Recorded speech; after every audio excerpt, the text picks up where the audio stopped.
네, 지난 주일 6월 7일에 주셨던 누가복음 19장 1절부터 10절 삭개오에 대한 이야기, 나도 잃어버린 자였다라고 하는 제목의 말씀의 묵상을 오늘은 사라토가 산 언저락에 있는 몬타보 아트센터라고 하는 이곳에서 오늘 말씀의 산책을 진행하도록 하겠습니다.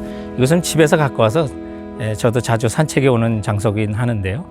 또 오늘 우리 지난주 주셨던 말씀에 보면 정말 나무에 올라가서 예수님을 쳐다본, 그래서 정말 하나님의 놀라운 은혜를 경험한 삭개오의 그 이야기를 그 본문은 다루고 있는데, 정확히 보면 이게 삭개오의 이야기가 아니라 잃어버린 자를 끊임없이 찾아서 그래서 세상에 집착하고 사는 한 남자를 이제는 예수님을 주인으로 섬기도록, 예수님을 사랑하도록 만드신 주님의 그 놀라우신 사랑과 은혜의 이야기가 되겠죠. 그 말씀을 통해서 첫 번째 우리가 기억했던 대지는 예수 없이 사는 자의 모습을 우리는 2절을 통해서 살펴봤습니다. 또 세리장이었고 그는 또 부자였다고 하는데, 그런 예수 만나기 전에 이 삭개오가 정말 예수 없는 자, 예수 믿지 않는 자의 대표적인 전형을 우리는 본문을 통해서 봅니다. 부자였지만 채워지지 않는 영적인 갈증이 있었던 자, 사회적으로도 두드러진 신분에도 불구하고 영적인 갈증을 가진 자의 대표가 삭개오였죠. 당시 세리라고 하는 건 정사적인 공무원이 아니었어요. 세리들은 동족의 세금들을 걷어 로마에 바치는, 유대인들의 입장에서 보면 반민족적인 행위를 하는 자들이었고, 그래서 당연히 그들은 그렇게 욕을 먹어가면서도 할 수 있었던 하나의 동기가 있다면 돈 버는 거였어요. 그래서 세금 징수도 강탈과 착취가 많아서 동족들의 원성을 샀는데, 그럼에도 불구하고 경제적으로 넉넉한 생활을 하고 돈 모으는 재미가 있었을 것 같아요. 그러나 더군다나 삭개오는 세리장으로 세리를 지휘하는 높은 지위였지만, 그러나 그 부자로도 또 사회적인 그 신분으로도 채워질 수 없는 영적인 갈등이 이 사람들에게 있는 거예요.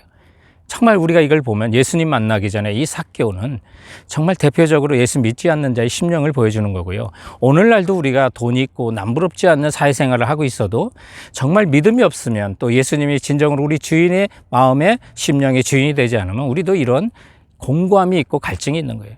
우리가 기복신학도 위험한 것이 바로 이런 거죠. 예수님이 진정한 주인이 되시지 않고 돈이 주인 되고 신앙생활도 정말 내가 세상적인 축복과 잘 되는 것만이 목적이라면, 때로는 하나님은 우리를 시험하셔서 우리를 훈련시키고자 어려움도 주실 때가 있는데, 그럴 때 우린 쓰러지는 거죠. 그러나 예수님이 진정한 나의 주인 되시고 나의 모든 것 되실 때는 사람들의 시선도 나의 신분도 상관이 없고요. 가난하든 부하든 흔들리지 않는 주님이 주시는 우리 심령의 만족감과 부여함이 있게 되는 줄 믿습니다. 네, 본문을 통해서 두 번째는 예수님을 찾는 자에 대한 말씀이었고요. 3절과 4절을 통해서 보면 우리가 구도자였던 때를 기억하게 하는 말씀이기도 하죠. 삭개오가 예수님을 정말 보고 싶어 했어요. 그러나 그가 예수님을 만나는 데는 쉽지 않았던 장애가 있었어요. 왜냐하면 본문에 보니까 예수님이 오시는 길에 수많은 사람이 몰렸고요. 또 앞으로 나가자니 나갈 수 없는 군중이 있었고요. 더군다나 키까지 작아가지고요. 예수님을 보고 싶어도 사람들로 인해서, 신체적인 장애로 인해서 예수님을 볼 수 없는 환경이 됐던 거죠. 오늘 그래가지고 그가 마침 정말 모든 것이 절망적일 때 창조적인 아이디어가 떠오른다고 예수님이 지나가실 만한 길에 돌 무화과 나무가 있는 걸 보고 그 나무로 올라가기를 결심한 거예요. 그래서 제가 오늘은 나무에 올라와서 오늘 이것을 기억하도록 여러분 지금 하나님 말씀을 묵상하도록 하는 것입니다. 그래서 삭개오가 정말 어른임에도 불구하고 어린아이처럼 나무 위로 올라가서 예수님 지나가실 만한 곳에 올라갔는데, 마침 예수님께서 본문에 보면 예수께서 그리로 지나가시더라라고 말씀하고 있어요. 정말 찾으면 우리가 만나게 되고요. 두드리면 열린다고 했는데, 오늘날도 그래요. 주님은요, 정말 문을 열어놓고 기다리시는 분이기 때문에 우리가 찾고 찾으면 만날 수 있는 거고요. 우리가 구도자 있을 때 예수님을 구주로 찾을 때도 만나주신 것처럼 지금도 마찬가지예요. 우리의 삶의 모든 부분에서 우리가 주님을 찾고 찾으면, 여호와를 찾으면 우리를 만나주시는 너무나도 좋으신 우리의 하나님이신 것을, 예수님인 것을 우리가 확신하기를 바랍니다. 지난주 주일에 주셨던 주님의 말씀 속에 세 번째로 기억해야 될 것은 예수가 찾는 자라고 하는 대지였습니다. 예수님은 잃은 자를 끊임없이 찾아 나서는 분이죠. 본문에도 보면 예수님이 삭개오의 이름을 부르고 찾으셨어요. 삭개오야. 예수님이 이미 삭개오 이름을 알고 계셨어요. 모든 사람이 들을 수 있도록 그래서 큰 소리로 삭개오라고 부르셨죠. 이름을 알고 계셨다는 건 그를 알고 계셨다는 거고요. 예수님이 또한 이름을 부르셨다는 것은 그를 사랑하셨다는 뜻이 아니겠어요? 그런데 성경에 보면 삭개오 한 사람만을 그렇게 애타게 찾으시고 특별히 대우해 줄 만한 어떤 이유도 발견할 수가 없어요. 그저 주님의 사랑이죠. 그래서 인파를 해치고 무화과 나무 위로 올라가서라도 예수님을 만나려 했던 그 심령을 예수님께서 믿음으로 보신 것이죠. 예수님은 언제나 죄인들을 부르지만 사람들이 그 음성을 잘 못 들어요. 그러나 주님을 진정으로 찾고 찾는 죄인들에게는 그 주님의 애끓는 음성과 초청이 들려요. 우린 누가복음을 통해 정말 희망이 없는 다양한 죄인들을 만나주시는 예수님을 우리는 살펴봤어요. 형편과 처지는 저들이 다 달랐지만 예수를 만난 자의 공통점이 하나 있었어요. 그들은 죄인이었지만 하나님을 향한 간절하고 진실한 갈증이 있었어요. 예수님을 부르고 싶었고 만지고 싶었고 보고 싶었던 간절한 예수님을 찾는 자들이었어요. 주님께는 그것이 믿음으로 인정받았던 거죠. 본문에도 예수님을 찾던 삭개오를 모든 사람이 듣도록 그의 이름을 불러주셨어요. 그리고 하나님의 백성으로 선언하셨어요. 9절에 보면 오늘 구원이 이 집에 이르렀으니 이 사람도 아브라함의 자손이로다.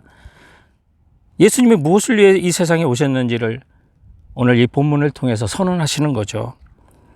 주님께서 친히 10절에 말씀하신 것처럼 잃어버린 자를 위해서 오셨다고요. 여기 잃어버렸다는 단어가 멸망이라는 단어고요. 영구적인 영적인 손실을 뜻하는 단어예요. 그런데 유대인들이 정말 개처럼 여기는 세리를 영원히 주님께서는 구원해내시고 이 사람도 아브라함의 후손이라고 선언하신 거죠. 지금처럼 복음의 계시가 완전하지 않을 때 구원받는 자를 그렇게 인정해 주신 거죠. 그리고 그와 함께 영원히 천국에서 살 것을 예고한 것 같이 5절에 삭개오야 속히 내려오라.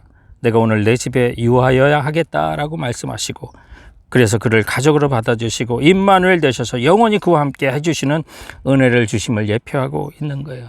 저와 여러분도 한때 잃어버린 자였지만 주님이 우리 이름을 불러주시고 영원히 우리와 함께 거하시는 것을 찬송할 수밖에 없는 이유가 여기에 있는 것입니다. 네, 몬타브 아트센터 안에 선인장을 또한 전시하는 곳으로 이렇게 작은 공원으로 들어왔고요. 우리가 지난주 주신 말씀의 네 번째 기억할 것은 예수를 구주로 모신 자라고 하는 타이틀이었어요. 6절부터 9절에 보니까 삭개오가 예수님을 만난 그 진정한 변화의 모습이 나오더라고요. 6절에 보면 즐거워하며 영접하거니라고 해서 정말 예수님을 즐겁게 그를 모셔드리고 집으로 모시고요. 주님과의 친밀한 교제가 시작됨을 보여주고 있고요. 짧은 예수님과의 대화 속에서요. 진정 예수님을 만난 사람들의 증거가 거기에 다 나타나는데 이건 전인적인 변화가 일어나요. 첫 번째는 예수님에 대한 변화가 일어나서 예수님이 그의 삶의 주인이 되어서 8절에 주여 보시옵소서 자기 삶의 주인이 드디어 생긴 거죠. 중심이 생겨나게 된 거예요. 그리고 두 번째는 재물에 대한 그의 관점과 변화가 생겼어요. 그래서 삭개오는 8절에 내 소유의 절반을 가난한 자들에게 주겠사오며 만일 누구의 것을 속여 빼앗은 일이 있거든 내 갑절이나 갚겠나이다라고 엄청난 약속을 주님께 하고 있는 장면들을 본문을 통해서 보게 돼요. 예수님께서 삭개오를 구원해 주시는 조건을 요구하신 적 없잖아요. 그런데 그의 마음이 예수님이 정말 만나다 보니까 예수님을 진정으로 구주로 영접하다 보니까 재물에 대한 태도가 바뀐 거예요. 그래서 주님 모르고 살았던 인생의 나날 동안 물질이 그에게 유일한 위로였을 텐데 이제 거기서 벗어나는 거예요. 그 집착에서부터 벗어나게 되는 거예요. 그래서 자신의 물질의 주인이 누구인지를 이제 아는 거고요. 그리고 자기에게 가져있던 그 물질에도 잘못한 것은 돌려줘야겠다는 생각이 드는 거고요. 가난한 자의 몫을 발견하게 되는 것이죠. 주님 만나면요 그런 변화가 있고요. 그리고 사람에 대한 변화도 찾아오게 돼요. 삭개오가 그래서 가난한 자를 위해서 자기 소유의 절반이나 주겠다고 하는데요. 하나님을 만난 사람들은요 사람에 향해서도 삶의 태도가 바뀌어요. 왜냐하면 주님이 주시는 은혜는요 영혼과 생명에게 관심과 사랑을 갖게 돼 있잖아요. 그래서 자기만 알던 사람이 은혜 받으면 이웃들도 보이게 되는 거고요.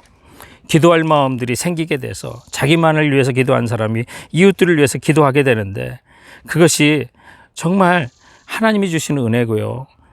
예수님이 주시는 은혜가 되는 거예요. 그래서 가보지 못한 그 나라에 죽어가는 영혼들을 위해서 흐느껴 울 마음도 생기고 선교할 마음까지도 생기게 되는 것이죠. 이것이 한 성도 안에 있는 하나님의 사랑과 은혜와 깊이와 넓이가 되는 것입니다. 여러분, 예수님이 이처럼 진정으로 우리 삶의 주인 되시면요 물질과 사람에 대해서도 관점이 달라지고요. 그리고 주님이 우리에게 하시는 사명이 들리는 거죠. 그래서 오늘 본문의 그 10절 이하의 11절부터 나오는 것이 이제 열 문화의 비유가 되는데, 그 말씀에 보면 그들이 이 말씀을 듣고 있을 때에 비유로 더하여 말씀하셨다 그래서 삭개오의 이야기를 듣는 사람들에게 이 말씀을 하신 거죠. 그 열 문화 비유는요, 생명 살리는 사명이 우리에게 있다는 거죠. 우리도 이 세상 유혹, 어려움을 예수님 만난 은혜로 우리 모두가 좀 이겨나갔으면 좋겠어요. 그래서 예수 안에 거하면요, 불안함 속에서도 붙들려고 했던 그 돈, 사람, 명예, 물질에 대한 그 사랑을 포기하게 돼요. 왜요? 주님이 주신 사랑과 은혜가 더 크기 때문에 그랬어요. 우리도 주님의 사랑과 은혜를 되새겨 보면서 좀 우리의 인생도 한번 돌아보고요. 내가 한때 잃어버린 자였는데 좀 그 감격을 되찾았으면 좋겠어요. 우리 용서받았지만 우리는 늘 다시 죄를 지을 수 있는 사람이기 때문에 주님의 은혜에 그냥 사슬로 묶여있는 것 외에는 우리 길이 없어요. 성령 충만을 받고요.